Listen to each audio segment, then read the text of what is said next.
Ever walk around campus and see flyers promoting events with promises of free boba or samples?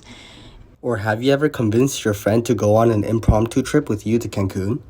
You may have been a witness to persuasion or a persuader yourself. Persuasion is a deliberate attempt to influence the attitudes or behaviors of another person in a situation in which that person has freedom of choice. One can learn the art of persuasion by using techniques based on two fundamental social norms: the rule of reciprocity and the rule of commitment. These techniques appear everywhere, and you can learn them too. The rule of reciprocity is a powerful social norm that is simple to use. If someone gives you something or does you a favor, you feel obligated to return the favor. These favors can be anything from offering to pay for dinner or offer free makeovers. One particular strategy that uses the rule of reciprocity is called the door-in-the-face technique. Let's take a look at the skit to see how this technique works. Oh, hey Larry. Hi, Mandy. Can you lend me $500? No, sorry. What about $20 instead? I guess I could do 20. Okay. What just happened?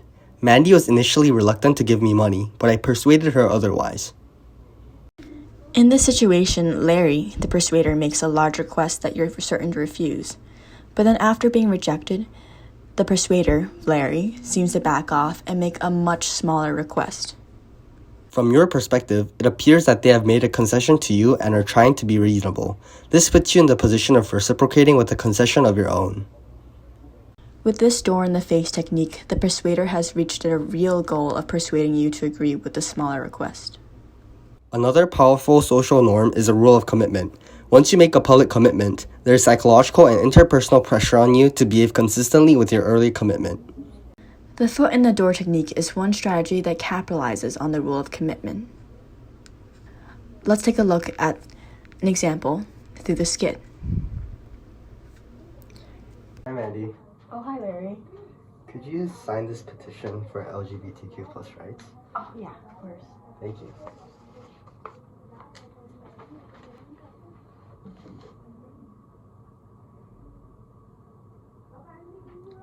Hi Mandy, we need your help now. Could you please donate $5 to our LGBTQ plus fund?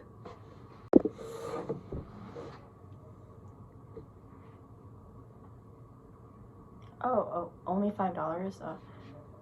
Okay, sure. What just happened? How did Larry manage to convince Mandy to take the huge leap of donating money to a cause she certainly cares about, but has no idea if they're effective? Larry first made a smaller request, which is to sign the petition, which made her make that really small commitment to a social cause because signing a petition isn't really that much.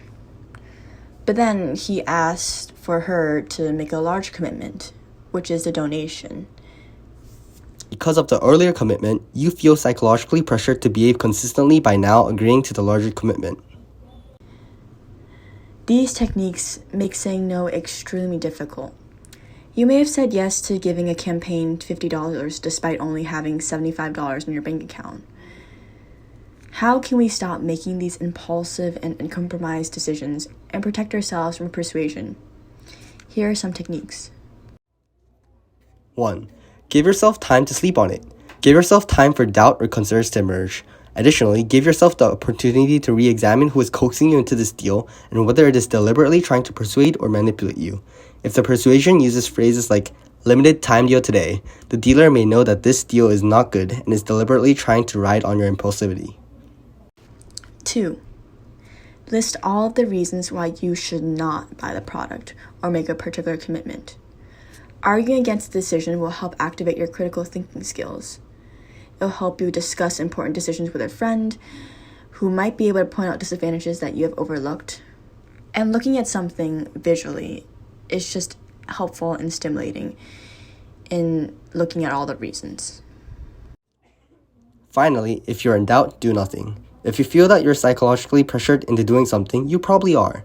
If so, lean toward the conservative side and do nothing.